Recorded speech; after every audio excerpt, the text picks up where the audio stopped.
Welcome to the Fundraising Elevator, where we're all headed up. This podcast is a production of ElevateNonprofit.com, an online learning platform for fundraising event professionals. We're coming to you today from the studios of the AV department. Please welcome our hosts, Kristin Steele and Samantha Swaim. Well, friends, welcome to the Fundraising Elevator. Today, I am so excited because we have a frontline fundraiser who is here to share with us her secrets of her success. We have watched Beth McGorry from Dubuque, Iowa, with St. Mark's grow and grow and grow and grow her fundraising in the past couple of years. And Beth, we are so excited to have you on the show to talk to us about the path you have been on and the things that you have applied to your fundraising. Thank you for joining us. You're going to make me cry. Well, there's nothing wrong with good tears. Right. I always joke that my goal is to make people cry. So, that's the goal. I want you to be emotional. So should I ask you for money now? Is that what, is that what you're teeing up? That's exactly how that works. If you get a tear, then it's the landing spot. Right here, I'm stopping. I love it. Well, let's officially introduce the audience to Beth, and then we'll kick off with our conversation today. I love it. Beth McGorry is currently the Director of Donor Relations at St. Mark Youth Enrichment. She's evolved her role from the part-time event coordinator in 2014 to currently leading a team of amazing fundraisers. Her passion is connecting the students and families they work with to amazing donors who want to see them make a difference every day. Outside of St. Mark, you will see Beth at community functions supporting other nonprofits, family, and friends. She loves traveling hours to see her nephew marching or her niece figure skating. If you checked out her social media, you would see her love of travel and her cat, Mo. Thanks for being with us today, Beth. Oh my gosh. You might see Mo, just so everyone knows. He might make an appearance. So. I hope Mo makes an appearance. That sounds amazing. So, Beth, events have become so much more than just fundraising. Yeah. Oh my gosh. To me, it's how I get to connect. It's one of the extra, I'm an in-person hugger. And so, this whole extroverted self, I'm kind of an introvert extrovert until I walk into that scenario and I am the extrovert in the room. And it's been a way for us to make some beautiful connections with our donors face to face and really, solidly become friends. And, where then you're meeting in the grocery store. And Dubuque is a small town. There's only 50,000 of us in this town with, tons of opportunities to meet at the grocery store. And so, but this is the opportunity for us to introduce myself sometimes because I might be writing these letters or I might be sending off videos, but oh my gosh, here she is in real life person. This person has been asking me for money, maybe talking to me on the phone, but this is an opportunity to see, oh, she's only 5'2". And, and there's an opportunity to do that. And so, because, we all look tall when we're online, right? And so, but it's an opportunity for us to connect. I met with a donor. We ran into each other at a hospital recently, and she's like, Beth, I don't know if you remember me. And I'm like, oh my gosh, I remember your first gift to St. Mark. Oh. And so, it's just one of those opportunities for us to introduce ourselves and in person and give lots of hugs and show so much gratitude. I always feel like our big gala is an opportunity for us to show gratitude on top of this story that we need to share and the purpose of the event to raise money. But man, when the first event that I ever got to hold, I was crying up on stage. I was floored by the generosity. And I live in a beautifully generous community, and they always seem to come for the show and give with their hearts completely. I think we forget how good giving can feel. Not just to witness it in the room, but to be part of it and to give. Yeah. It's my job, I feel like, to make people feel good to give. Yeah. And, and I often talk about this with my dad. And he's like, Beth, the biggest gift that you have is to make people feel good. And you are really giving people an opportunity to give to something. And you're giving them the opportunity and opening the pathway for them. And for me, that was changing for me. That was like, oh my gosh. So not only am I telling this great story about the kids that we serve every day, but I'm giving donors my community opportunities to feel good in sometimes a world that doesn't feel good today. Yeah. Yeah. And it's a great opportunity to do that and to open your eyes to that.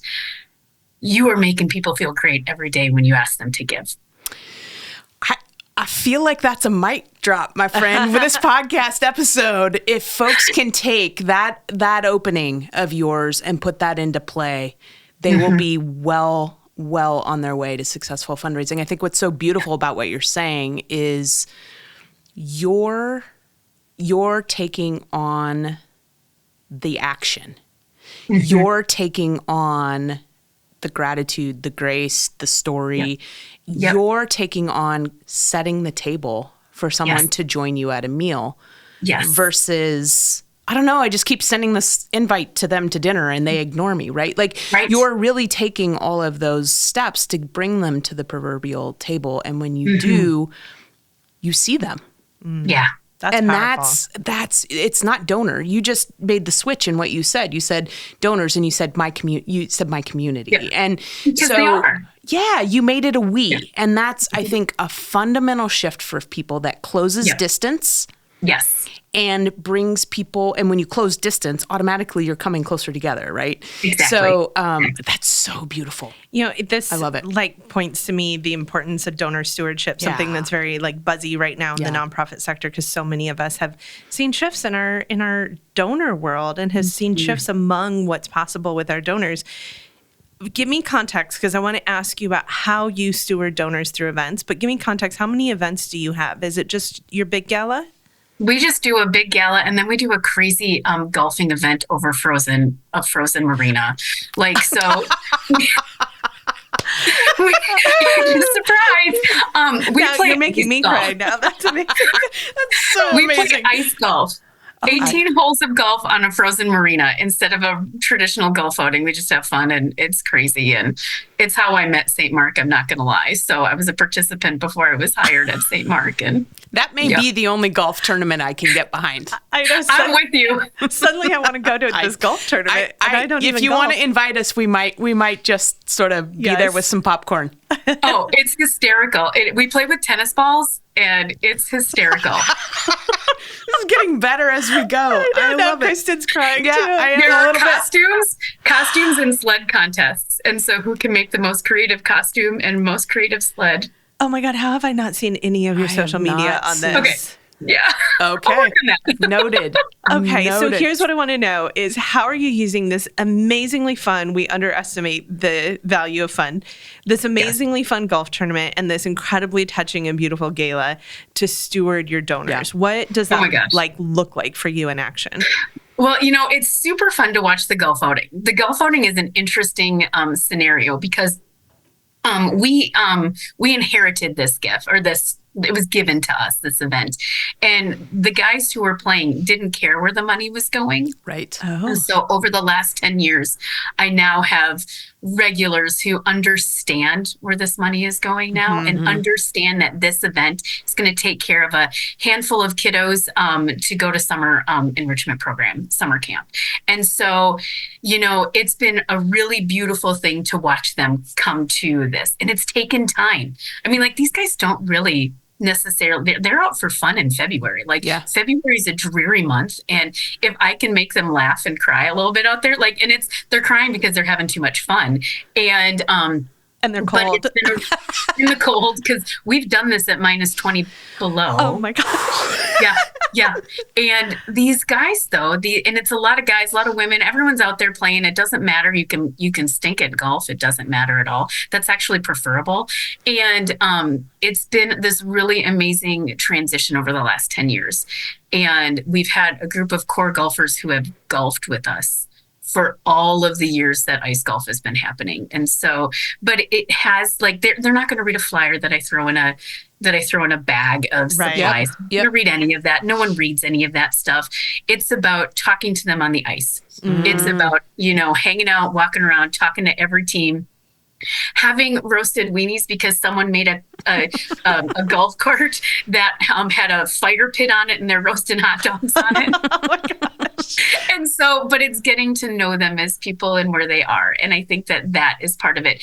And, and some of them we've been able to transition into larger donors or into monthly giving and stuff like that. But some of them, this is it. Yeah. This is where we're going to find them. We're going to take them at their place. We're going to meet them where they are today. And so, but loving on them, we write thank you cards. We try to take pictures of every team and make sure those get out to everyone so that they can remember. Oh, I guess you showed up. Hey, Momo. Hi, Momo. You are in Mo's room. I think you've sat in his chair even. Right? He's so mad. There's cat hair all over this chair and I'm wearing black. It's going to be fantastic later. So, but, and even into stewarding of talking about getting them prepared, and I think getting the, even with the gala, like really getting them prepared to what they're going to experience and being with them in that process has been really helpful for us. And I've been doing videos, really well produced and really not so well produced over the last 5 to 6 years. And they go over really well. Period. Yeah. Either way. And so setting that stage and really getting them prepared, because I'll never forget, I was sitting in one of your sessions, Kristin, and it was like creating an environment of giving. Mm-hmm. And that is my goal every day. When we're doing these events, how can I create an environment where you feel like it's not even compelled, like there's no guilt here. You're just feeling like I want to give what I have. I love Beth, when I win $1 million in the lottery, it's all coming to you. I love that moment because that means they're tied in. Yeah. And whatever they can give, whether it's $10 or $10,000, it doesn't matter because they're tied into, with their hearts into the mission that we're trying to share with everyone. That is a gift that you have. It is, it's interesting because I actually don't know a lot about St. Mark's and about your organization. I know a lot about you and like your heart connection to your work and your passion pulls me into St. Mark's, right? It's your belief in the work. It's your belief in the kiddos. It's your, just you see people and share your love and passion and it pulls people in. And it certainly has for us.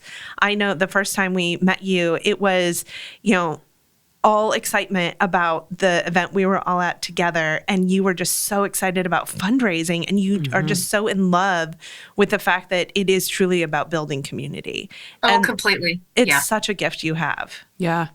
And, and I think, it's one of those things that I'm just the spokesperson for St. Mark. Mm-hmm. There are, so many full-time staff behind me who feel exactly the way I do. Mm-hmm. And that to me is perfect. Like I've been starting to be able to bring in our director of programs to help fundraise with me. Excellent. And she's amazing. Excellent. And, and I think that those pieces, that connection that we all have, that we embed each other in each other's lanes. Yeah. And, and I think that has been a huge key for us. It's not always been the case. And we finally have a team that's truly connected to that. And they know our program team understands when I'm going to bring people along for a story tour that they know what's happening here. And so always trying to stay connected with our program team because that really, I'm just the spokesperson. Yeah. And there are 14 other people who are just like me. They just don't want to talk on a camera. So, yeah. Well, and I think what's amazing, and I hope if folks just walk away with one thing that I get from you every time is every interaction with you is a we. Mm-hmm. Yeah. Literally, it is a we. And so there is no barrier for people to being able to be a part of the mission. Just like Sam said, we may not know all of the particulars. Right. That's less important. You've tapped into the thing that I want to do, which is be a part of something. Mm-hmm. Yes. And that can really supersede, I think, sometimes the need we have to be like, they must be able to know this program and this is where this is going. But I think what's really fascinating to me is that you have you have brought that secret sauce to a golf tournament, which we all know is one of the most transactional modes of event-based fundraising that there is. Many not successful because of the huge amount of cost and little return. And yet you have continued to figure out, how can I be in community with people to bring them along? And that's a long game. And that's what I also love about you, is that you do incremental shifts and see how they go. And so I'm wondering if you can talk a little bit how, we've all lived through this big thing of the pandemic together, and events and gathering and all of those things. So how have events continued to change for you in these last few recent years? What has that looked like? It was interesting, even doing the golf outing in the pandemic. We're like, hey, we could do an outdoor thing. That was fantastic. Yeah. And, and we changed how we did that. That made us better communicators. And I think that to me is huge, is that we became over communicators at that point. And that was huge for us. But even as we, that first year in 2020, what were we going to do? Well, first we pulled every sheet that we could find from you guys on how to transition to a hybrid event. Not going to lie. I think I read your script. I think I used your letters and really, using those resources. But we did our first year with a hybrid, online, in-person, but the in-person was in a parking lot. Oh, amazing. Fantastic. Right. And it was, we partnered with the church, which has been key to us going forward. They were already doing online church services. So finding a really good partner that we didn't have to, we're a small shop. And so the idea of being able to afford a production company, we couldn't do that. We could never do that. But we found a partner in one of our churches that has loved us for years. And so that relationship has just grown and blossomed, right? And so so they have stayed with us since 2020, and they're going to stick with us forever. That's amazing. Fantastic. Right? And so that piece of it, we gave out cupcakes to anyone who showed up to our parking lot event. And, we had all these signs and all these big things. And it was really hard. And it wasn't our most successful event, whatever, but it was a really good experience for us. Yeah. And we learned a lot. Our next year, we did a telethon type scenario on this church's stage, right? Coming back to this relationship with the church. And so we did it in a way that we learned how to really bring everyone in. So I was making videos of what to expect. How are you going to do this? How are you going to participate? If you bought a party pack, you got all of these little components in there, how to log on, how to be with us, how to make the cocktail that you could make and be with us. Yeah. And we had people out there sharing their pictures online because they were having their own house parties. Perfect. And that was fantastic. And we have continued to do those things as we went back into live in person. We've continued to keep it hybrid. There's always going to be an option for our families to watch and participate. Yep. For our families who live afar. Yep. We have one of my donors, she was so amazing. She bought a party pack and she lived in California. And it was our first in-person event. And we're like, gosh, one of the team members was like, do we send that to California? It's going to cost us a lot of money. And I'm like, send the party pack. Send it. Just send the party pack. And so we sent the party pack, and we got this lovely message back that she and her daughter watched the show, made the hot chocolate that was the recipe card in the event and in her party pack, and sent us a check. Amazing. And what has happened is she has since passed, but her husband continues to give. Oh, wow. In honor of her from that one moment of sending the party pack. Send the party pack. Send the party pack, friends. It's okay. That's our new t-shirt. Yes. Send the party packs. And so, I think that has been the transition. And we will never have anyone stand on stage ever again and tell their story. We will have them on video, and so they can feel safe and as comfortable as possible. Our goals is that our kids feel safe, loved, and that they belong every day, right? And so we want our donors and our community to feel the exact same with us, and our families to feel that way. I had a board member go, Beth, I miss, the story being up there and her, starting to break down. I'm like, you'll never see that again from us. Yeah. And because it's traumatizing. Yeah. Could And that so- donor understand that? Oh, 100%. When Excellent. I said that to her, she was like, "Oh, Beth." Right. And I'm like, Yeah. "Uh-huh." And so, and I think that, that has really, it's played well for us. And shoot, I mean, the opportunity to go hybrid means that we can share that for the rest of the year. Like Yeah. that story Yeah. now lives in perpetuity. Like we get to listen to that for a long time, and we get to use that information. And, and when we're sharing our stories, we're so on top of always, hey, can we still use this? Yep. Hey, mom, are we still okay to use this? I know you're looking for a job. Do you really want this out in the public? I understand these things. Like, what are we doing to make sure that they still feel safe with us? Amazing. Because that's huge for us and our kids, that safety, love, and belonging are like the key components. And if we can continue to do that within our community and our donor base, that they all feel that way and our team feels that way, that's the goal of our agency for every day. That's amazing. We should not move away from our missions for the sake of fundraising. Yeah. Right. 100%. That we have to live our mission to live our fundraising too. Yeah. Yeah, walking the walk all the time. I teach yoga classes, and I always think you're living your yoga. You're living this mission every day in whatever component you're sitting in, whether you're in a partner meeting or you're sitting with the city council or you're sitting with, whoever you're sitting with doing a proclamation or whatever, that you are still living that mission at every moment. It's amazing. Mic drop again. I know. Once again. I know. So I'm going to put you on the spot. I want to make sure that we all know how to participate in your event, because I think people could learn a lot from your event. So I want to make sure that you send us either a link of where a past event lives, or send us the connection for this year's event, so that people can, learn from you. We'd all like to tune in. Yeah, and give to this amazing organization that you love so much. Yeah. Well, it sounds like you've had quite the evolution in your events. I want to know, is there a single strategy that you've deployed that you feel like has been the most impactful? Oh, gosh, there's so many little pieces, right, that have been really impactful. So even when we transitioned back to in person, we wanted to remind people how to do this, right? How are we going to do this? And that is now a key component of what we do all the time. And it helps our board storytell a little bit. It gives them tools to use, because I was always hearing, Beth, I don't have enough. And I get it, because they probably didn't. Yeah. And we weren't doing our story tours. We weren't prepping our board to be really good table hosts.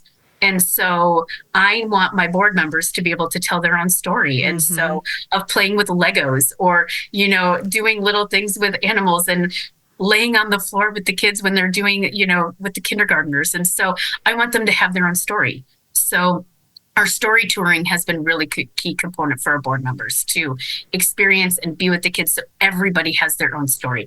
I have billions of stories. Yeah. They have a handful, and they just need a handful. And so that has been key. So when they show up, when our guests show up, they already know some of this. They already know a little bit of the background, and we've been giving them little bits and pieces of the background as, we progress. We share videos, and we ask our table hosts to share it with their guests. I need you to do this piece in here. And they're fantastic at it. And it has been a progression for us of how do we get them included in that storytelling. And our board has really taken that really strongly, that this is a place that I can do this. And, no board members hate asking for money. That's not what they necessarily signed up to do. Right. They signed up because they like this mission. They felt compelled because of the mission. And asking for money is not their favorite gig. That's my job. Yeah. Yep. And so I just need you to open the doors and bring the people that could fall in love. And that's how I propose it to them, is I want you to find people who will fall in love.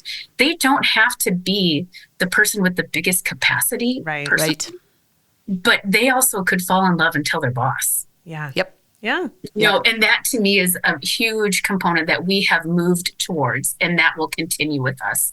I also love prepping our people to come in. So our first time going in person, we decided to throw everything away.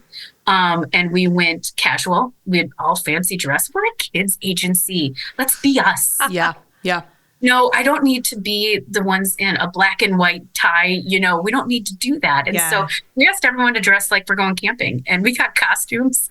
We had Boy Scout uniforms and Girl Scout uniforms. And I had made a couple videos on how I wanted people to feel comfortable. Amazing. You come in your business clothes, that's great, but I'm probably going to wear these tennis shoes. And so this is what I'm wearing. So you all can feel comfortable however you wear, whatever you wear. And so when we got to the day and we're opening the doors and welcoming them into, we created a forest. I'm not going to lie. There were trees everywhere, and it's a French boutique hotel. And so we really, it was crazy. And so, but creating this wow moment of this just feels comfortable. I feel safe here. I feel comfortable. And one of my guests, oh my God, he was so funny. He's like, Beth, I was expecting purple shoes. You said you were going to wear your purple tennis shoes and you're wearing your blue tennis shoes today. And I'm like, they watched the video. Yeah. And I think sharing those pieces is key to all of it. How do I get you to feel like you feel so prepared that you're not worried about check-in? Yeah. You're not worried about your credit card. You're not worried about any of these things, that you're going to feel welcome the moment you walk in because, oh, wait, we already know you're coming. You've already been in connection and community with them through video or messaging and all of those things. And those will never leave us. And I think that well produced or not really greatly produced, it doesn't matter. It doesn't matter. It doesn't. We all have a cell phone these days that is a production TV station in our pocket. Right. And I use it all the time. Sitting outside, I got a minute and a half to tell you something really, really important, and I'm going to do it. So, love it. Yeah. Well, you tapped into a couple of key psychology and best practice things that I want to tap into. So you mentioned the importance of the invite, the communication that's happening beforehand, because as Priya Parker says, the event starts the first time I hear about the event. Yep. And you really set up for your guests to understand what to expect. You also give them enough explanation about how to show up, meaning what to wear, what to expect. And then you also touched on story tours, which if folks go back to Tammy Zonker's episode with us on story tours, I love that you are engaging your table hosts and board members in coming in, getting a tour of your mission before the event so that they then are your ambassadors at the event, which then taps into what Susan Howlett says, which is, your board's job is not to be asking for money. Your board's job is to be your biggest fan and help other people fall in love with your organization. But you know what? Sorry, go ahead. Go ahead. No, No, it's all you. I just love it all because to me, I always just want to bring in a new snippet every time. Yeah. Right. Yeah. There's nothing to me about let's throw it all up and let's try it all new. No. Everything is about little incremental changes for me. And our team, my team can't handle huge change. We've already been through all of these huge changes, right? So if the team, and really giving them opportunities to change one more thing every year. When I started to meet you guys and learning from you, I went into the nonprofit storytelling conference. The first year was overloaded, right? And so I walked back with three things. How do I storytell better in an event? How do I storytell better on social media? And how do I write a better appeal letter? Those were the three things. The second year I went to the storytelling conference, it was the exact same things. Same key components. And, just because I clearly didn't learn it all, right? And so, but adding those pieces to it where the team doesn't know necessarily that story tours are part of my key, right? It's part of my big master plan. And I actually had our program team just the other day, Beth, we don't want to, we've got, we've got summer learning week this week, and then we do our showcase this week. Do you want to put them together so you don't have to be bothered and we don't have to, I'm like, oh no, I want more time with you guys. I want to bring more people in. And they were like, oh, we get it now, Beth. We understand what you're doing when you bring people in. And so understanding that component of it, they're like, oh, I go, every time I bring in another person, how can you not love what you're seeing here with kids and adults that care about them? And so I can't tell you that story. I can't always just tell you that story. I need to show you that story. Yes, absolutely. But that's been a key piece to that. And our board members having their own, oh my God, that's why we bring people, right? It's the passion that if I can get a board member passionate about something, it's just going to flow out of them. So they're going to talk about it at church. They're going to talk about it in their office. Oh my gosh, I just got to see this really cool thing. And I was with one of our board members as we were recruiting another board member, and her story, like I've never heard her talk like that. It was beautiful. That's amazing. Her story was beautiful. And she loves to show up for those kids, holy buckets. And so it's her superpower. And so really engaging those superpowers with them and how can they do that? Ooh. Well, I want to take a short break because we want to make sure that we give our promotional partners an opportunity to be heard. But when we come back, I want to talk about engaging your board superpowers. That's an intriguing lead in. So we'll be right back with Beth McGorry. Loving the fundraising elevator, but wondering how you can talk to Sam and Kristin? Well, now's your chance to do it. Book one-on-one consulting time with Swaim Strategies experts Sam, Kristin, and Mary, and get all your event questions answered. Our team has you covered on strategic planning, fundraising strategy, storytelling, data tools, and registration support. Get the tools and the help you need to make the most impact at your fundraising event. Book at elevatenonprofit.com. The link is also in our show notes. Welcome back to the Fundraising Elevator. We are here with one of our absolute favorite fundraisers, Beth McGorry, out of Iowa with St. Mark's. So I want to talk a little bit about, before the break, you were talking about conceptually this idea of not micromanaging, but inspiring and empowering. And both board, staff, donors, like that's a huge shift, I think, for people to think about in terms of setting a metric and like hammering on them to perform to whatever that metric is, whether it's our donor or our board or whatever. Instead, taking a step back, looking at the tools that they might need to be able to, we're mission-based organizations, right? To come from a place of inspiration to their work. And so with regard to an event, I am wondering if you can talk a little bit about how you mobilize your board for the event, because I think this is a sticky point for a lot of our nonprofit superheroes out there. You know, we all have boards. It's part of the structure of governance. It's what's happening. And we have expectations that they will, quote unquote, help. But often we don't define that. So what does that look like for you? I've been working on this for a long time. I'm not going to lie. Micromanaging an event before was how I did this, right? And so I've been personally trying to transition myself into what my expectation is of our board. And so, you know, we expect them to fill a table, right? You know, we need to fill a table. You need to be able to give at the event. And we're asking you to give your most meaningful gift that day, whether it's $50 or $5,000, whatever that gift is. And we don't care what it is. And we've given everyone a level that I just need to know where we're going to be.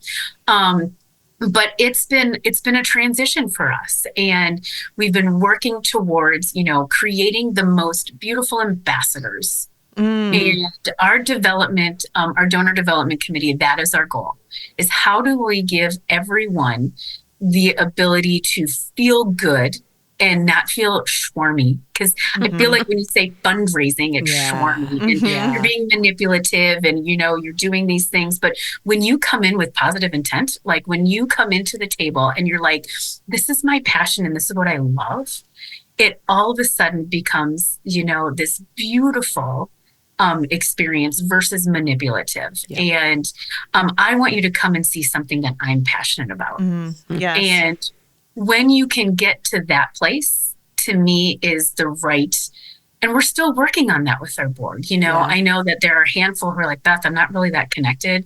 I'm like, but you know this one person? Can you bring this one person? I'll fill the rest of your table. Don't worry. And so taking some of that pressure off of filling the table with, Beth, I need a $5,000 giver or whatever. I go, no, I just need to introduce ourselves to someone. And this is the person that you know, that I know that we just need to introduce ourselves to them. And so taking some of that pressure off of them. And, you know, we've been working through that. it's hard. I mean, because we've been in this environment of, you all have to have your goals and you need to tell us, Beth, your table goals and how much you're going to raise and blah, blah, blah, blah. And that doesn't feel good. Yeah.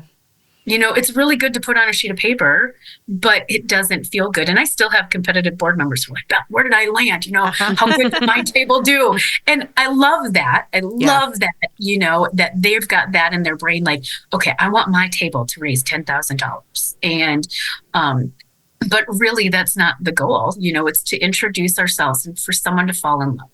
I had a donor one time. She's like, Beth, we're going to commit to this until the event. So she committed at a lower level and she doubled her gift that day because Amazing. She's compelled, right? Like all of a sudden she's like, Beth, you blew us away.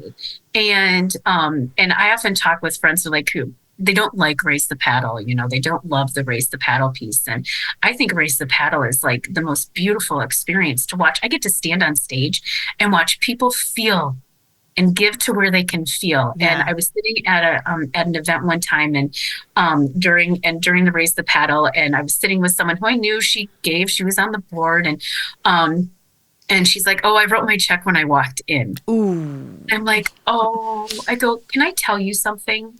That's like killer to a fundraiser. Mm-hmm.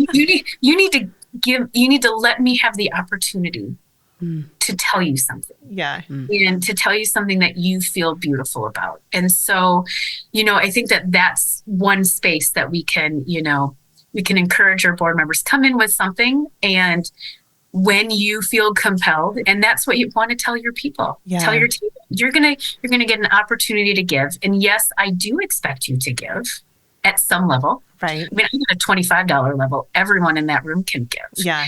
So, my staff gives. The staff gives. The part-time staff who gets to hang out with the kids is throwing up their paddle at $25. So everyone should have the opportunity to give.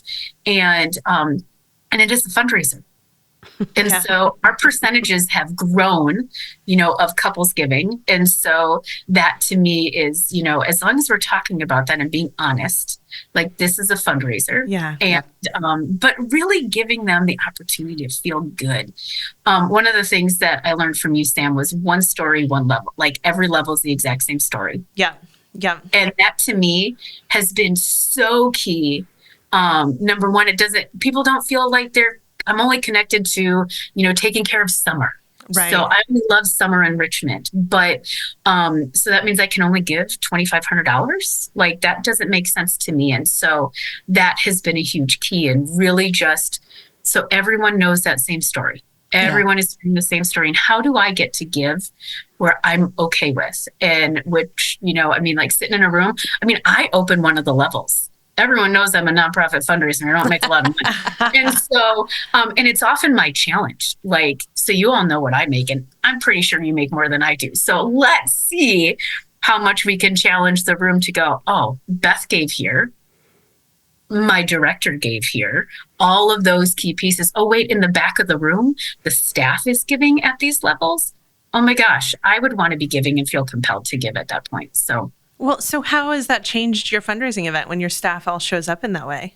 Like, what kind of influence does that have in the room? Oh my gosh. The first time it happened, so my first event ever, which I thought I was going to fail miserably at because I didn't know what I was doing. My auctioneer goes, so who's doing Raise the Paddle? I'm like, raise the what? And that's what I'm going to call it now, raise the what. And so we get up there, he's like, Beth, just start talking. Just tell the stories that you've got. And so I did. I just told stories, and we're on our top level of $1,000. And we go through this, and we get to our seventh person. She raises her paddle for $1,000, and my boss, the director, raises her paddle for $1,000, and we called for more, and the person before her raised her paddle again. Yes. And so that to me that was the first time I'd ever seen that. Yeah. Like, and trying to educate myself at going to other fundraisers, I'd never seen that in person. Yeah. And so it was a beautiful moment. And I prep our team like, hey, if you can give whatever level you want to give, but there is an opportunity. And if you need help with that, if you need to make a monthly payment to do that, because you feel compelled that you want to do that because you understand this, then you just let me know and we'll figure it out.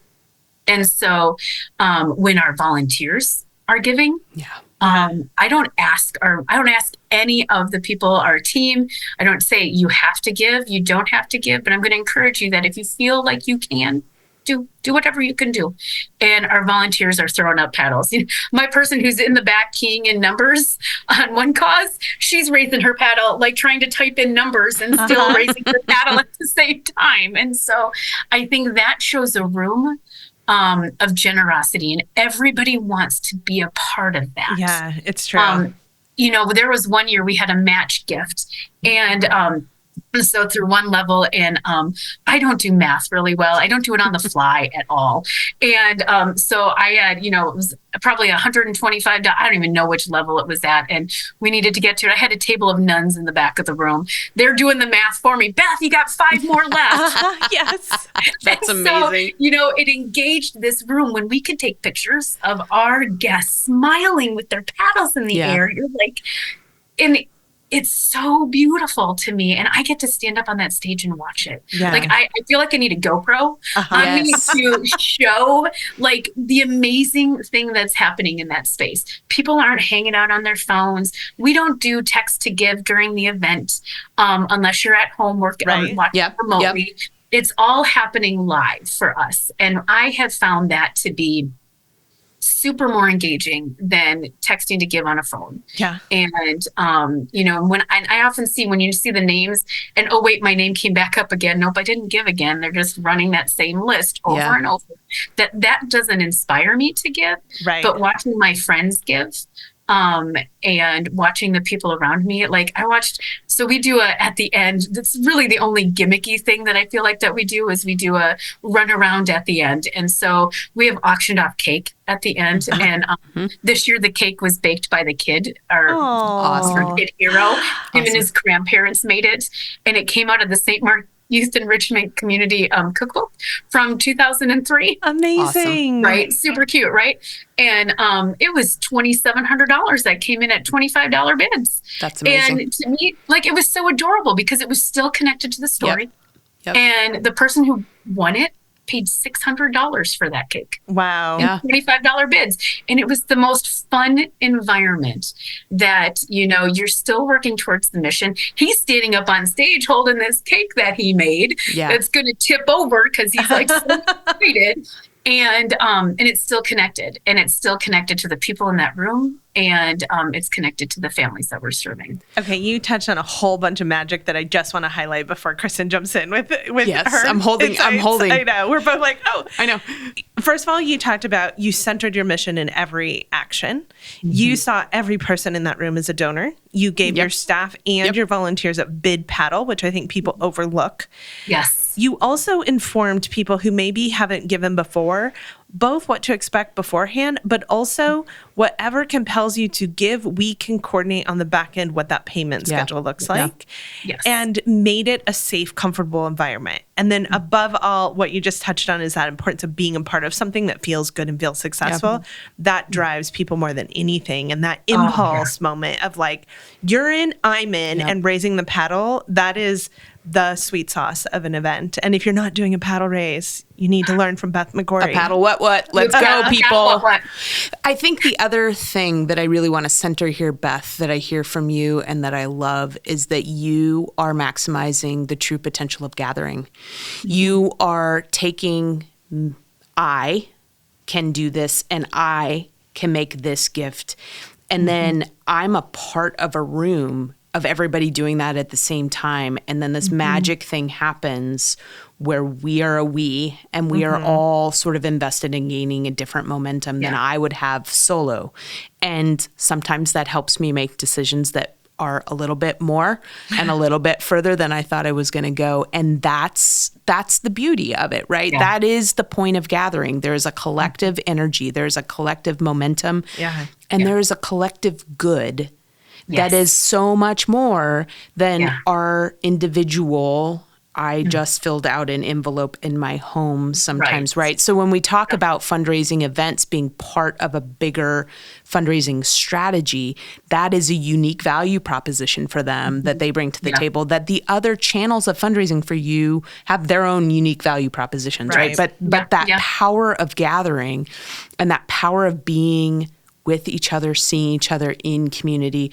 You all have in spades, and you maximize that, and that is the superpower that you bring to that room, and everybody feels a part of, and that brings them into alignment with your mission and understanding what it is for those kids to be at St. Mark's. And I just think it's amazing. Yeah, I do too. But it's been, when I didn't know the impact that we were making with our community, with our donor database, with any of it, until one day I had a donor, as she was walking out, she's like, "Beth, thanks for letting me be." I'm like, oh my God, I've never felt that way. And then the next time it was on Facebook, one of our guests, "Oh my God, I just went to this event." And I'm like, you have no idea sometimes the impact and the ripple that's going to make. And that to me was, I want to be invited to that event. Like, I just sat there and looked at her whole list of people who loved it. I'm like, are you on my database yet? Are you not? Do I need to invite you to come see something? So like, how can I do this? And so, it was an avenue that I wasn't expecting. I didn't expect either of those incidents to happen. Like, I didn't think that was going to happen. And we talk so much about organic relationships and not forcing relationships. And that's hard in a community like ours. We all know who the top 10 givers are in town. And do we have it's a small town. And so we all know who those folks are, but I want them to happen really organically. All the time. Are we living the same mission? And that goes into all of our aspects of, all of the relations that we're making, all of those opportunities for people to give. Is it happening organically for people? And do they feel connected all the time? And how do I keep you connected? How do I keep you connected? Love all the time. How do I keep you connected? So good. Beth, so good. We're going to take a quick break to thank our amazing partners. And when we come back, Beth, we're going to put you in the fundraising elevator. Are you ready for it? I'm excited. All right, let's do it. Let's take a break.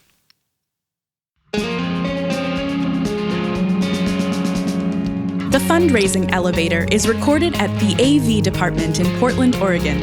For years, they've been our trusted partner, delivering exceptional audiovisual production and videography for nonprofits. In 2020, they transformed into a dynamic live streaming studio, producing more than 900 virtual and hybrid events.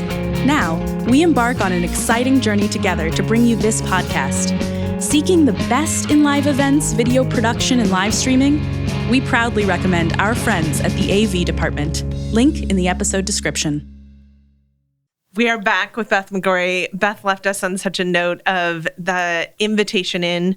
The work that you do is just such a way that you bring people together, and it's just so inspiring. I think our events are so often the big giant spotlight on our organizations, and people bring a lot of anxiety into those spaces. And I think what you've demonstrated today is that you bring a lot of love and you bring a lot of joy into those spaces, and it brings your community closer to you. So thank you for sharing your wisdom with us. And while you're here, we want to invite you onto the fundraising elevator. We ask all of our guests to answer 2 questions to help those in the sector think about what they could be or where they could be starting differently. So the first question we want to ask you is to hop in and ride with us up to the penthouse where the party is and ask you, what is a party that really stands out for you and what made it stand out? I was I love this question because I've been thinking about this because I am I'm a watcher of this podcast. So I knew where this was going. Right? So I've been thinking about this for a while. And, there is one of our partners out there does this amazing outdoor event. And one of the things that they do beautifully and is bringing us in. Literally we're getting our pictures taken and, those pictures got sent to me in my thank you card. And so, just that real live touch, I'm getting hugs and we're seeing everybody. We might be eating out of a food truck and sitting under a tent together. But one of the things they just do is so beautifully, you belong here. I don't care how much money you have. Nice. You belong here. And they do that super beautifully. And that to me, is always our goal, right? And so really you belong in this space, no matter who you are and where you come from. You belong right here. Belonging is powerful. And for us, it is really the key of how we're doing it. I love my $10 donors as much as I love our $10,000 donors. Yes. Exactly the same. We all should. And and that's the deal, right? Like they are part of our family. They're part of our family who makes every day happen for us. And so, I think that that's part of it. And so this event allows you to feel that way. And so I love them. I love their executive director and their a founder who have really instilled that into their event. Yeah. Amazing. Well, let's head into the elevator again and go down to the boiler room where we ask, what tools do you think a fundraiser needs in their toolkit? Oh my gosh. I have been carrying a toolbox with me, and adding new tools. And for us, there are a couple. So when I started, we didn't really have a donor database to do anything really. It was lousy. Yes. So we're now working with a beautiful donor database, and we're working with an amazing event database that has been helpful for us. Great. And we've gone through this is our second event platform that we've gone to, and it's beautiful and brilliant and so helpful in all of the pieces. Tell us what those two tools are. So we're a Bloomerang family. Lovely. And One Cause. Great. Bloomerang Awesome. We love them both. And, we found them together, at storytelling conference and all of those things. And so those kinds of pieces where you start to meet the people who are helping you meet your goals and make a difference every day. And so that's super helpful. And One Cause has been phenomenal. And we have been learning. So we're in our second year of One Cause, and we learned so much that first year. And we'll always have snafus, right? Like a database is only as good as the data you put in it. And so we're working so hard to make sure that piece is perfect for us. And, so our snafus are less. And I have an amazing team that I get to work with, and they are geniuses in those spaces, so I don't have to be. And that is an amazing part of that. So creating a great team, I've got to hire this team. And that to me, when I started, it was just me. I'm not, I can't do all of those things well. I can do my portion well, and I was doing the other pieces, okay. And so having people who are smarter in their areas to me has been a great tool. But you know what, if you're going to be at an event, I have to say this every time, is you need to hire a professional auctioneer. Mm-hmm. Yep. Hands down. When I witness, non-pros out there, they're losing thousands of dollars on the table, in a room. And I witnessed one a couple months ago, and I was like, they missed out on probably $50,000. Wow. And that was really hard for me. Yeah. I mean, as an event planner, you're like, oh my God, please. Oh, wait. They didn't. They missed that side of the room completely. And when you bring in a team, I mean, our auctioneer has been with me now for 10 years. That's great. And he has taught me so much. Yeah. That to me is part of this, is that surrounding yourself with really good teachers. And that has been, I think, one of the biggest keys. And then every year we pick up a little bit something new. Love it. And so our goal this year is to add first names to our bid pads. Yes. So That's good. A goal. I'll tell you when it happens. Manifest that. You can't hit what you can't see. What I love is your highlight of data. Mm-hmm. And what I also love about that is so in line with the mission of belonging. Because if I show up and I've done what I've done and you don't know, that's a really powerful signal to me that you don't see me, that 100%. that I don't belong there, and that I may need to go find somewhere else where they do. And so thank you so much for highlighting that. Beth, you are a highlight in the sector for me. Yes. Both as a human and for what you do for your community. I hope that you continue and just keep rocking it. But I'm sure you've inspired so many people today. If folks want to reach out, how can they get a hold of you? St. Mark Youth Enrichment website is an easy place, but you can also find me on Facebook and Instagram. Oh, and my Foxy Ladies Guide on Instagram if you want to follow my travels. So follow her Foxy She's Ladies an avid Guide. traveler, and I love your escapades. Thank you so much for your generosity today. Yes. Oh, this has been beautiful. You guys are amazing. And friends, if you're not following these guys, you're missing out. Well, thank you, Beth. We appreciate you. We're going to share lots of resources in the show notes, including the St. Mark's link, including the Nonprofit Storytelling Conference, because that is such an incredible resource. And we appreciate your time today. Thank you, Beth. Have an amazing event coming up. Thanks, friends. Take care. Bye. The Fundraising Elevator is produced in partnership with Swaim Strategies at the studios of the AV Department. The program is produced by April Clark and directed by Steve Osborne, with audio engineering and original music by Dwayne Anderson and Heidi Christensen. Video production by Chris Peterson, Whitney Gomes, and Nathan Bouquet. Video editing by Steve Osborne. Graphic design by Pendulum Creative Group, and support from Sophia Keller, John Lyles, and Andy Dowsett.